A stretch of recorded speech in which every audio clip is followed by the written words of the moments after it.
بسم الله الرحمن الرحيم. اللهم صل وسلم وبارك على سيدنا محمد. اهلا بيكم في قناتي مطبخ تيستي بيتي. ازيكم يا حبايبي، عاملين ايه؟ لو جربتي تعملي الكيك اكتر من مره وفي كل مره بتفشل معاكي، بتطلع هابطه، ما بتستويش، بتستوي من فوق ومن تحت وقلبها بيبقى عجين، جربي معايا وصفه الكيك النهارده مظبوطه جدا، مقاديرها موزونه بالكوبايه وبالجرام، عمرها ما هتخيب معاكي. لو نفسك تجربي تسويه الكيك كمان في قوالب السيليكون هقولك تعملي ايه عشان تسوي الكيك مظبوط جدا في قالب السيليكون. 4 بيضات حجم صغير، كوباية إلا ربع لبن حليب 130 جرام على الميزان، كوباية إلا ربع زيت على سمنة 130 جرام برضو، 130 جرام سكر، كوباية إلا ربع سكر، وكوبايتين دقيق 200 جرام بالظبط. معايا هنا ورقة بيكنج باودر وورقتين فانيليا، والكاكاو كاكاو خام 30 جرام كاكاو. المقادير دي كلها أنا وزناها على الميزان وحاططها لك في المج، بس عشان لو مش عندك ميزان تعرفي شكلهم في المج قد إيه.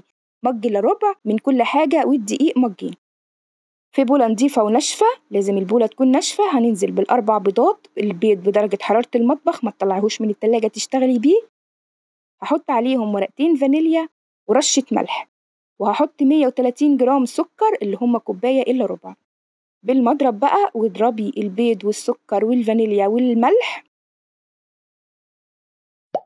لحد البيض ما يعمل معاكي رغاوي كده، وفي المرحلة التانية بيعمل زي فوم، وشوية بشوية بيتحول لكريمة خفيفة وهشة. أول ما يوصل لمرحلة الكريمة البيضة دي أنا بوقف ضرب وبشيل المضرب خالص. شايفة شكل البيض بقى عامل إزاي؟ شبه الكريم شانتيه أول ما يبدأ يلف معانا كده. في المرحلة دي وقفي المضرب، ما تستعمليهوش تاني.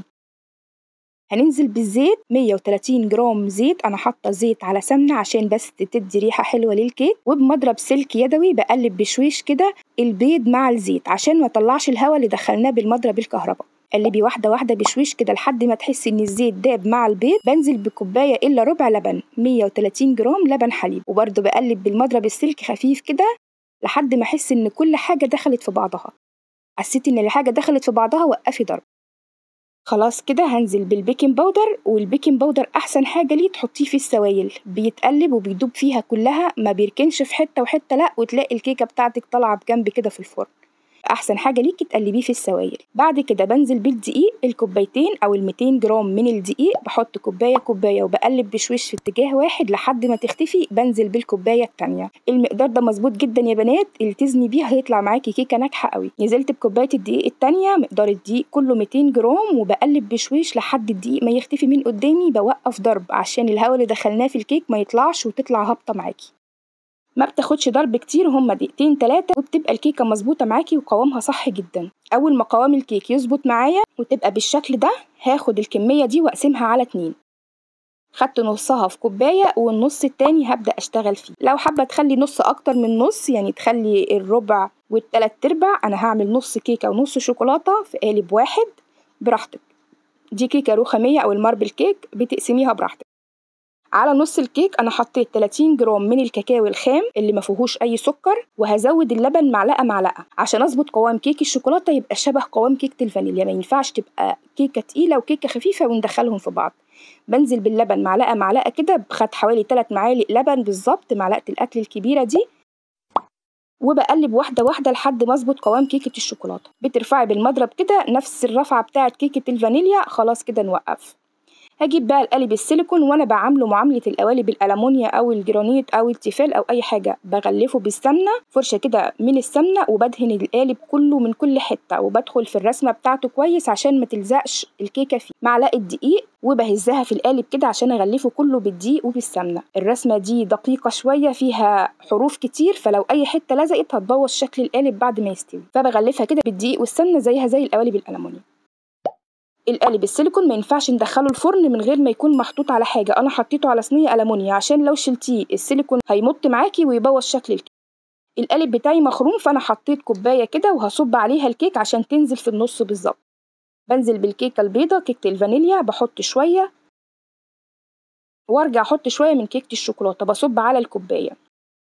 الكوبايه هنا ملهاش اي لازمه غير ان هي بس هتوزع لي الكيك، عشان لو حطيت من الجنب القالب بتاعي مخروم، لو حطيت من الجنب هيتكون الكيك الشوكولاته في حته وكيك الفانيليا في حته. فانا حطيت الكوبايه دي وبصب عليها، انما هي ولا هتعمل رسمه ولا هتعمل اي حاجه. وبنزل بقى بالكيكه بتاعتي شويه شوكولاته وشويه فانيليا عشان يعملوا الشكل الرخامي بتاع الكيك. وبعد كده بشيل الكوبايه، بنضفها كده بالسباتولا من الكيك اللي لزق فيها، وبشيلها. معايا هنا العود بتاع الشوي ده، وبحاول اقلب كيكه الشوكولاته في كيكه الفانيليا عشان يديني الشكل الرخامي. على قد ما تقدري كده دخليها، وكمان بندخل اي هوا في الكيك عشان القالب السيليكون ده انا مش هينفع اشيله واخبطه على الرخامه، هيمط معايا ويبوظ شكل الكيك. ودي زياده من عندي، حطيت كده معلقتين كبار من الشوكليت شيبس، لو مش حابه تحطيها بلاش. وبحاول انزلهم في الكيك كده بعود الشوي ده. حطيت شويه دول كمان وهسيبهم كده على الوش.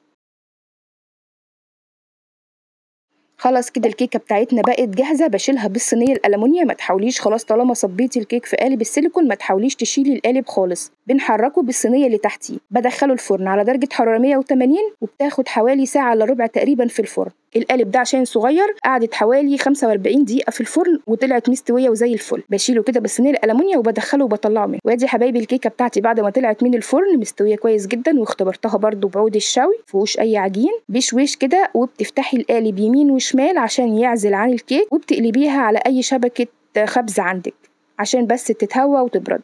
هو بيخلع على طول. انا مبطناه بالسمنه وبالدقيق ما بيلزقش، وبتطلع معاه بقى حسب الرسمه بتاعه القالب بتاعتك. دي رسمه القالب بتاعي، شكلها حلو، ورده حلزونيه كده، بتبقى شكلها جميل جدا في الكيكات.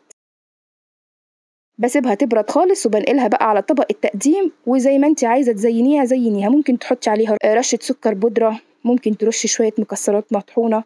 انا حطيت بس شويه من صوص الكراميل كده وشويه شوكولاته بيضاء. ولو سبتيها من غير اي تزيين هي بصراحه طالعه تحفه، ومقاديرها مظبوطه جدا، سكرها مظبوط قوي، وطعمها زي الفل.